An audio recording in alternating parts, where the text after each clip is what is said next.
ఎక్కడి నుంచి వచ్చారు, ప్రశ్న ఎవరిని అడగబోతున్నారు?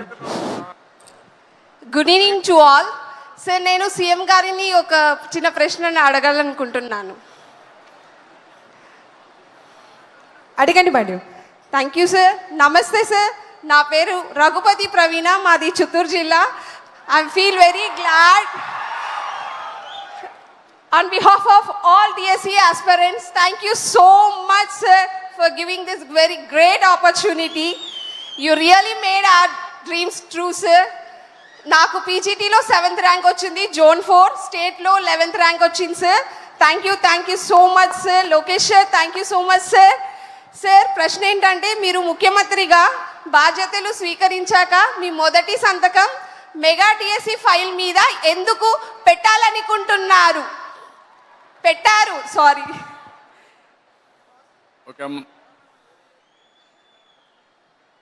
ఓకే, మిమ్మల్ని అందరినీ చూస్తామంటే చాలా మీటింగ్లు పెట్టాను నా జీవితంలో. చాలా పనులు కూడా చేశాను, కానీ ఈరోజు మీ అందరి ఆనందం చూస్తూ ఉంటే మీ అందరికంటే నాకు ఎక్కువ ఆనందంగా ఉంది. మీ ముఖాల్లో ఆనందం చూడాలనుకున్నాను, అది ఈరోజు సాధ్యపడింది. ఇప్పుడే చిత్తూరు జిల్లా నా సొంత జిల్లా. కంగ్రాచులేషన్స్, మంచి పర్ఫార్మెన్స్ చేశారు. నేను 5 సంవత్సరాలు ప్రతిపక్షంలో ఉన్నప్పుడు ఒక్క టీచర్ని నియమించలేదు.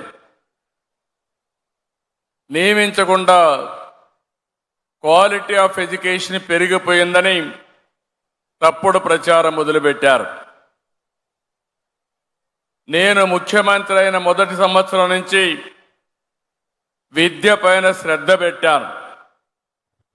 విద్య పైన శ్రద్ధ పెట్టి ఆ రోజు ఎక్కడికి పోయినా తల్లిదండ్రులకు చెప్పేవాడిని, మీ పిల్లల్ని బాగా చదివించండి, ఎంత ఆస్తి ఇస్తారో అది ముఖ్యం కాదు, కానీ ఏ విధంగా మీరు మంచి చదువు చెప్పిస్తే మీ పిల్లలు మీరిచ్చే ఆస్తి కంటే 1000 రెట్లు ఎక్కువ సంపాదించే నాలెడ్జ్ వస్తుందని చెప్పాను.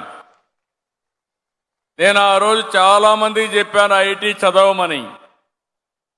కొంతమంది నా మీద నమ్మకం పెట్టుకున్నారు, గ్రామాల నుంచి టౌన్లోకి వచ్చారు, టౌన్లోకి వచ్చి చదివించారు పిల్లల్ని. ఈరోజు నేను గర్వంగా చెప్తున్నా, ఇది 100 సంవత్సరాల చరిత్ర కాదు, 25 సంవత్సరాల చరిత్ర. నేను ఆ రోజు చెప్పినప్పుడు చదువుకున్న వాళ్ళు ప్రపంచమంతా వెళ్ళి అందరికంటే ఎక్కువ ఆదాయం సంపాదించి మళ్ళీ తల్లిదండ్రులకు డబ్బులు పంపిస్తున్నారు. ఒక్క ఎడ్యుకేషన్, ఒకే ఒక పబ్లిక్ పాలసీ. ఇక్కడ ఉండే టీచర్లు ఇక్కడ కొత్తగా వచ్చారు మీరందరూ. ఈరోజు మీరందరూ గుర్తుపెట్టుకోవాలి, ఈ రాష్ట్రంలో అందరూ ముఖ్యమంత్రులు ఎంతమంది ఉద్యోగాలు ఇచ్చారో అన్ని ఉద్యోగాలు నేను ఒక్కడనే ఇచ్చానని చెప్పి కూడా నేను మీ అందరికీ తెలియజేస్తున్నా. ఏ విషయంలోనైనా అశ్రద్ధ చూపాం, కానీ టీచర్స్ విషయంలో నేను ఎప్పుడూ అశ్రద్ధ చూపేయలేదు. దానికి కారణం మన పిల్లల భవిష్యత్తు. ఈరోజు ఇక్కడ కొంతమంది మాట్లాడారు, వాళ్ళ ఏవిఎంలు చూసాం, వాళ్ళ హిస్టరీ కూడా మనం చూస్తే ఎన్ని కష్టాలు పడ్డారో వాళ్ళు 6 మంది చెప్పారు, కానీ ఈ 16,000 మంది చరిత్ర కూడా అదే నమూనాలో ఉంది. అవునా కాదా అని మిమ్మల్ని అందరిని అడుగుతున్నా. అందుకే నేను ముఖ్యమంత్రి అయిన వెంటనే సూపర్ 6 చెప్పాను, నన్ను నమ్మారు. అందులో మొదటి సూపర్ 6 ఉద్యోగాలు, మెగా డిఎస్సి. అందరూ అన్నారు సాధ్యమా అన్నారు. మెగా డిఎస్సిని సూపర్ హిట్ చేసినటువంటి కూటమి గట్టిగా మీరే చప్పట్లు కూడా చెప్పాలి, అవునా కాదా? నా ఆలోచన ఒకటే, నేను టీచర్లను ఎక్కువగా గౌరవించాను. ఆ గౌరవం కూడా మీరు పిల్లల భవిష్యత్తు మారుస్తారని. అందుకే హెచ్ఆర్డి మినిస్టర్ లోకేష్ గారిని, ఆయన టీంని మనస్ఫూర్తిగా అభినందిస్తున్నా. ఎన్ని అడ్డంకులు వచ్చినా ఎక్కడ కూడా ఇబ్బంది లేకుండా నేను పెట్టిన మొదటి సంతకాన్ని 150 రోజుల్లో అమలు చేసే బాధ్యత తీసుకున్నారు. అలాంటి వారిని అభినందిస్తూ, నీ మీద ఒక బాధ్యత ఉందమ్మా, నీ మీదనే కాదు ఇక్కడ అందరి పైన ఉంది. నాకు ఒక కోరిక ఉంది, మీకు ఒక కోరిక ఉంది. మీ కోరిక ఉద్యోగం, అది తీరింది. నా కోరిక ఈ రాష్ట్రంలో పేదరికం లేని సమాజం రావాలి. అది విద్య వల్లనే సాధ్యం. ఆ బాధ్యత మీది. ఏం తమ్ముళ్ళు సిద్ధమా అని మిమ్మల్ని అడుగుతున్నా. ఏం తమ్ముళ్ళు మీరు? ఏంటమ్మా ఆడబిడ్డలు 33% ఉద్యోగాల్లో నేనే రిజర్వేషన్లు పెట్టాను.